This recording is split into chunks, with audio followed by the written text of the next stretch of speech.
जय हिंद प्यारे विद्यार्थियों, कक्षा 10 के प्यारे विद्यार्थियों का हमारे इस चैनल पर बहुत बहुत स्वागत है। सत श्री अकाल, सुस्वागतम। और हमेशा आप सुखी रहें, इस बात का विश्वास दिलाते हुए मैं मंजुलता मिश्रा आप अपने चैनल पर आपके समक्ष ये क्षितिज जो आपकी पाठ्य पुस्तक है उसमें महाकवि देव की रचना के साथ हम प्रस्तुत हैं। और इसके साथ ही हम आपके सामने कुछ पेश करना चाहते हैं जो कि इसी कविता से रिलेटेड है। और उसमें चूँकि अधिक मास भी चल रहा है तो उसमें आप लोग भी थोड़ा आध्यात्मिक दुनिया में भी प्रवेश करें तो ज़्यादा बेहतर होगा। हालांकि यह जो कविता आपके सामने पेश होने जा रहा है वह प्राकृतिक सौंदर्य पर आधारित है। तो इसी के साथ ही इस कविता से जुड़ी हुई जो भावना है वो मैं आपके सामने प्रस्तुत करने जा रही हूँ। कुछ इस प्रकार है, संस्कृत में है लेकिन इसका भाव आपको अवश्य समझ में आएगा। मुनीन्द्र वृंद वंदिते त्रिलोक शोक हारिणी प्रसन्न वक्त्र पंकजय निकुंज भूविलासिनी व्रजेन्द्र भानुनंदिनी व्रजेन्द्र सूनु संगते कदा करिष्यसि मां कृपा कटाक्ष भाजनम् अशोक वृक्ष वल्लरी वितान मंडप स्थिते प्रवाल ज्वाल पल्लव प्रभारुणांग्रि कोमले वराभय स्फुरत्करे प्रभूत संपदालये कदा करिष्यसि मां कृपा कटाक्ष भाजनम्। इन्हीं पंक्तियों के साथ इसमें जिसकी मैंने स्तुति की है वो श्री गिरधर गोपाल की संगिनी, उनकी प्रेमात्मक नायिका राधा जी के सौंदर्य को, राधा जी के गुण को इसमें दर्शाया गया है।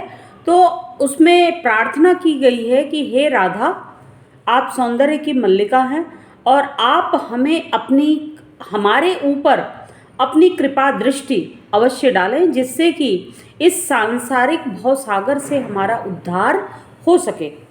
तो ज़्यादा समय न लेते हुए आपके सामने वो कवित्व पेश करना चाहते हैं जिस कवित्व को देव जी ने प्रस्तुत किया है। उसमें दो चीज़ों का वर्णन आप देख पाएंगे। एक तरफ तो प्राकृतिक सौंदर्य यानी कि पूर्णमासी की चांद का, वो जो पूर्णिमा का चांद होता है उस चांद के सौंदर्य को दर्शाया गया है।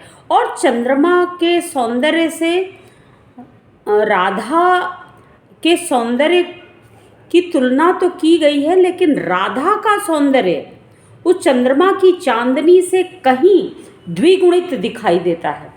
तो कवि का मानना है, उसे भी हम देख लेते हैं। ब्रज भाषा में है, फटिक सिलानि सौ सुधार्यो सुधा मंदिर उदधि दधि को सो अधिकाई उमगे अमंद। कविश्रेष्ठ का यह कहना है कि ये जो चंद्रमा की चांदनी है वह सुधा रूपी मंदिर है। सुधा का अर्थ होता है अमृत, और सुधा भगवान शंकर सोमरस का भी प्रतीक होता है, यानी कि वो चंद्रमा की चांदनी एकदम शीतल होती है। और जब रात्रि काल में वो पूर्णिमा का चांद वो पूरे आकाश मंडल में दिखाई देता है तो उसकी जो दीप्ति है, उसका जो प्राकट्य है और उसकी जो सुंदरता है वह पूरे धरती और आकाश को सुशोभित कर देती है। और चंद्रमा की चांदनी की तुलना किससे की गई है? फटिक सिलानी। फटिक का अर्थ होता है स्फटिक।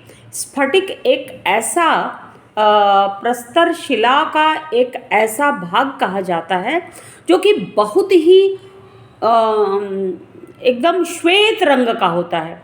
कुछ लोगों को आपने देखा होगा स्फटिक की माला को धारण करते हैं, जिसका वो बिल्कुल पारदर्शी श्वेत रंग का होता है, सफ़ेद रंग का होता है।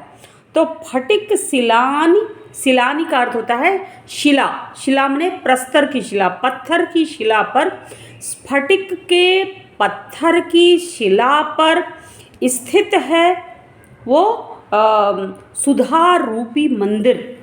वो चंद्रमा की चांदनी का जो मंदिर है, वह चांद जो है उस पर स्थित है।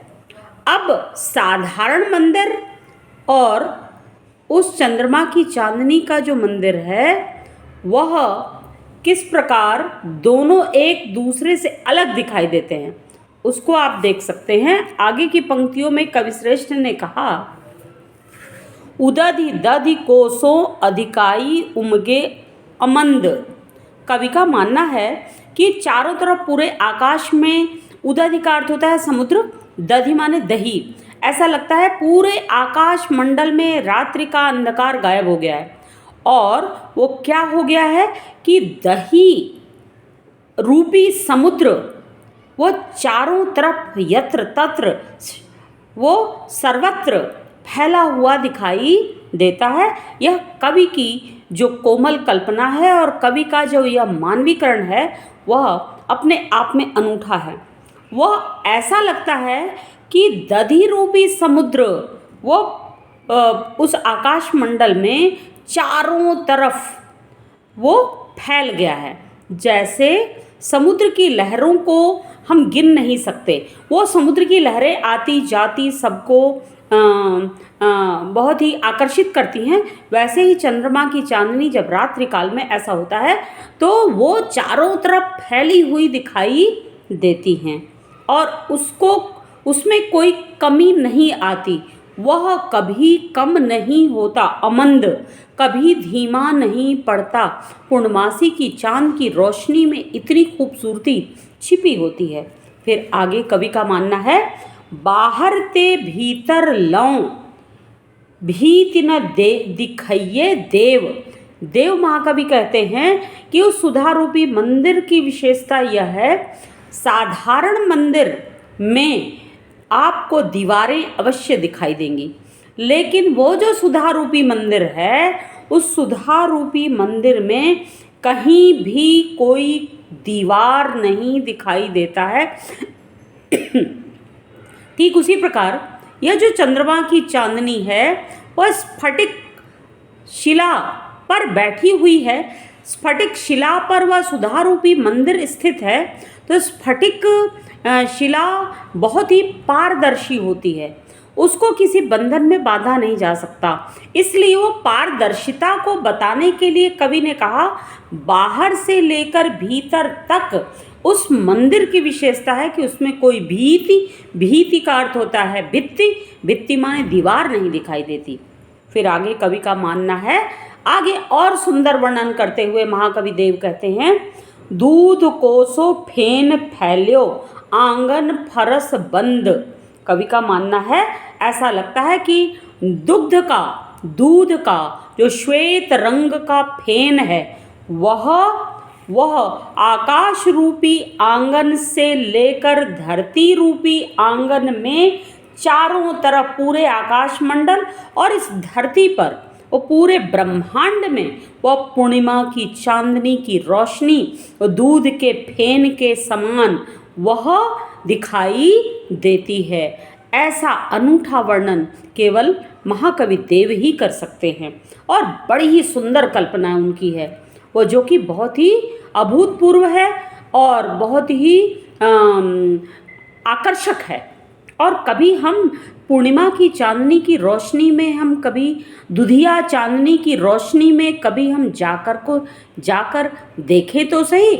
आज के इस मशीनी संस्कृति में कोई भी व्यक्ति प्रकृति के सामीप्य सुख का वह कभी सौभाग्य प्राप्त करने के लिए इच्छुक नहीं दिखाई देता।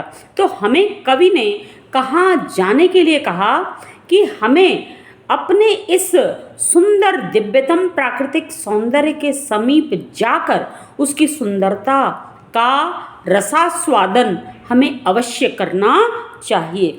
कवि का आगे कहना है, अब उस आकाश मंडल में जितने भी तारे हैं, उन तारों को कविश्रेष्ठ ने तरुणी नायिका के रूप में कहा, एक सुंदर स्त्री के रूप में बतलाया है। वो कहते हैं तारा सी तरुणी, इसमें उपमा अलंकार, तारा की भांति तरुणी।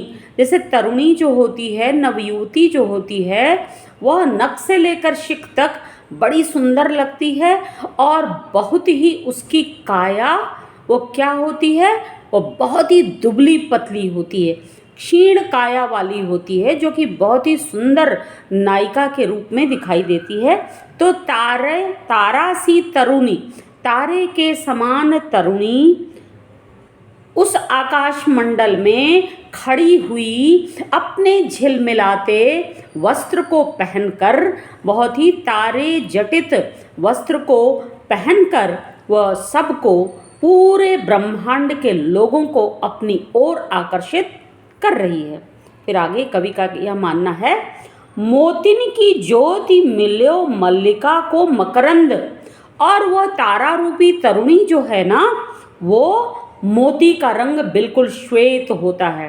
तो मोती की ज्योति, ज्योति माने प्रकाश, उसकी आभा से वो विलसित होकर मल्लिका को मकरंद, वो जो चंपा का फूल होता है उसी के समान एक मल्लिका नामक पुष्प होता है, वो पुष्प के मकरंद माने उसके पराग, उसके सुगंध, बहुत ही सुकोमल पराग, उसको जब टच करके हम देखेंगे, स्पर्श करके देखेंगे, बड़ा ही कोमल जान पड़ता है।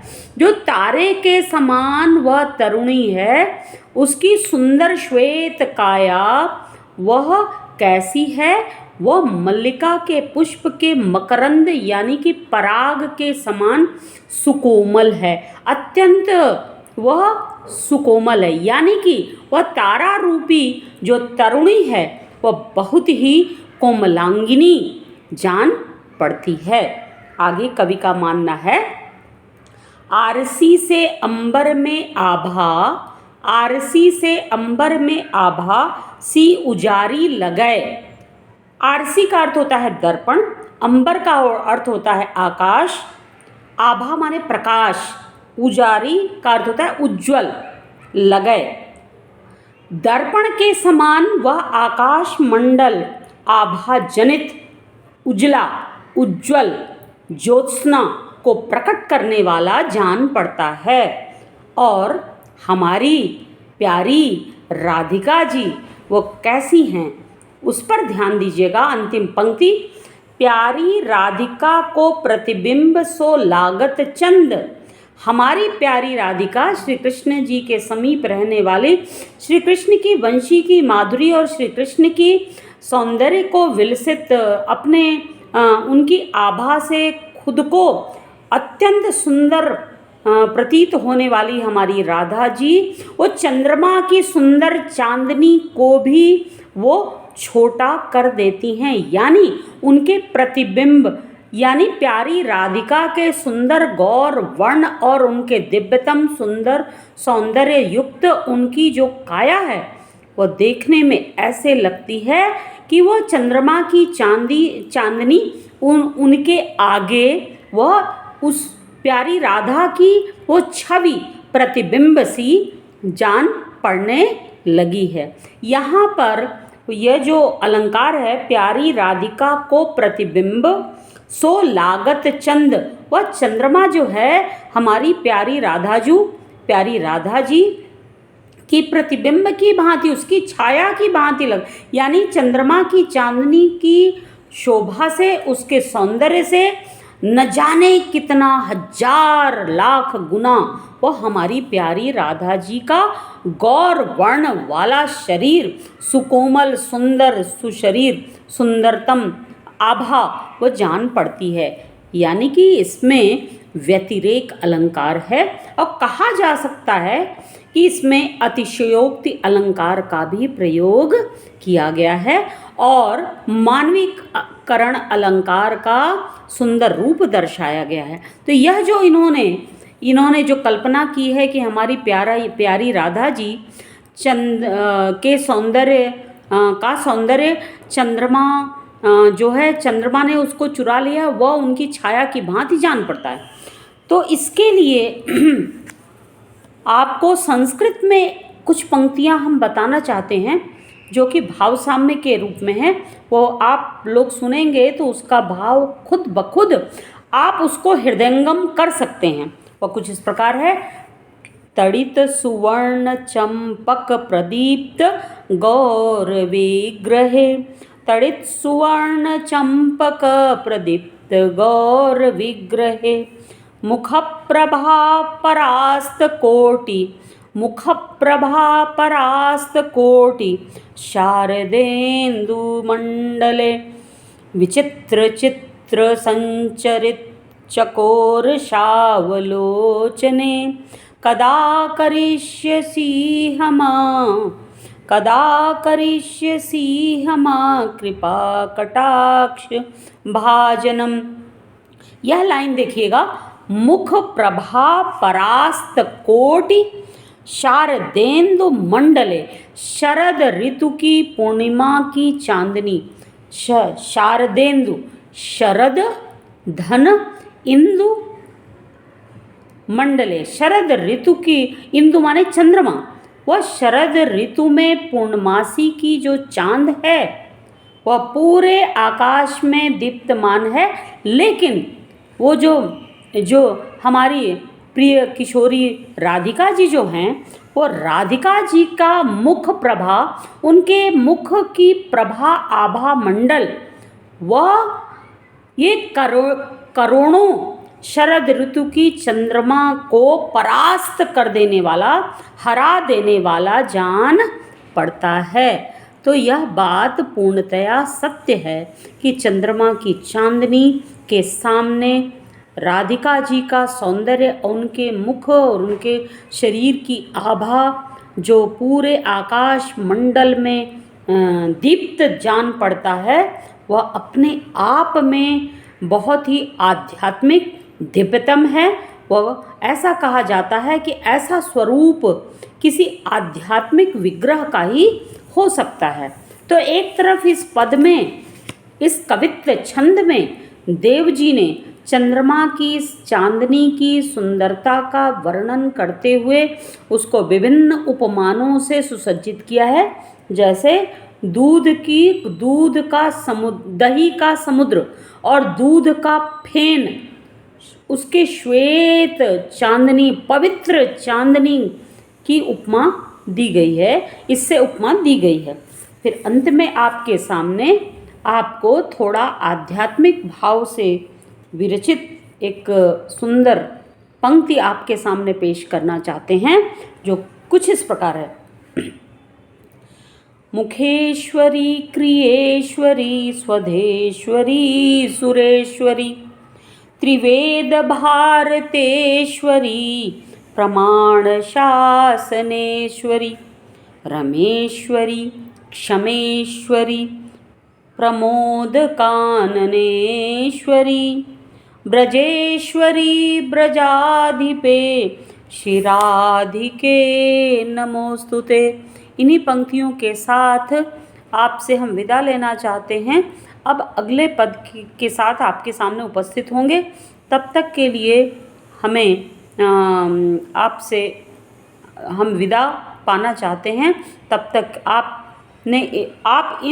इस पद को सुनिएगा, समझिएगा, लिखने की कोशिश करिएगा, और यदि हो सके तो आपको समझ में अगर आता हो तो आप अपने विचार को मेरे पास आप प्रेषित कर सकते हैं कि आपको कैसा लगा। इसके लिए लाइक करिएगा, सब्सक्राइब करिएगा, और सुनने के लिए बहुत बहुत धन्यवाद।